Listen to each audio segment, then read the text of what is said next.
আসসালামু আলাইকুম বন্ধুরা, কেমন আছেন? আজকে আপনাদেরকে একটি গুরুত্বপূর্ণ সেটিংস দেখাবো। এখন বর্তমানে আমাদের প্রতিটা ফোনে ২টি করে সিম রয়েছে। আমাদের অনেক সময় এই আপনাদের ফোন আসে। একটি সিমে ধরেন আপনাকে একজন বিরক্ত করতেছে, আপনাকে ফোন দিচ্ছে ওই নাম্বারটিতে। খুব জ্বালাচ্ছে, ধরেন আপনার যেকোনো একটি সিমে সিম 1 বা 2 তে এরকম ফোন দিচ্ছে, খুব জ্বালাচ্ছে। বা বিশেষ কোনো প্রয়োজনে আপনি সিমটি আপনার বন্ধ করতে চাচ্ছেন। ২টি সিম আছে, সেক্ষেত্রে আপনি একটি বন্ধ করতে চাচ্ছেন। তো সেটি কিভাবে করবেন? সেটি করার জন্য আপনার সেটিং অপশনে চলে যাবেন। সেটিং অপশনে চলে যাওয়ার পরে সিম অ্যান্ড নেটওয়ার্ক সেটিংয়ে চলে যাবেন। চলে যাওয়ার পরে এখানে দেখতে পাচ্ছেন আপনার সিম কিন্তু আমার মোবাইলে ২টি সিম লাগা আছে। একটি হলো গ্রামীণ, একটি হলো স্কিটো।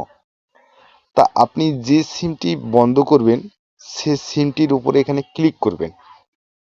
আমি ধরেন গ্রামীণ সিমটি বন্ধ করব। গ্রামীণ সিমটির উপরে ক্লিক করলাম। ক্লিক করার পরে দেখতে পাচ্ছেন সিম টু, এই যে একটা ব্লু চিহ্ন আছে, এটা হলো এনেবল করা দেওয়া আছে।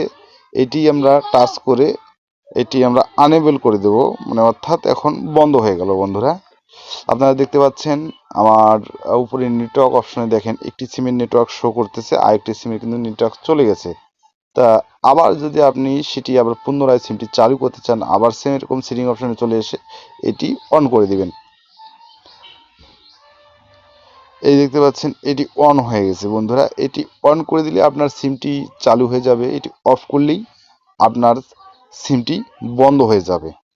তাহলে বন্ধুরা, ভিডিওটা যদি আপনাদের ভালো লাগে থাকে অবশ্যই একটা লাইক দিবেন এবং সাবস্ক্রাইব করে এই চ্যানেলের পাশে থাকবেন। আজকের মতো এ পর্যন্তই। পরবর্তীতে কোন ধরনের ভিডিও পেতে চান অবশ্যই কমেন্ট বক্সে জানাবেন।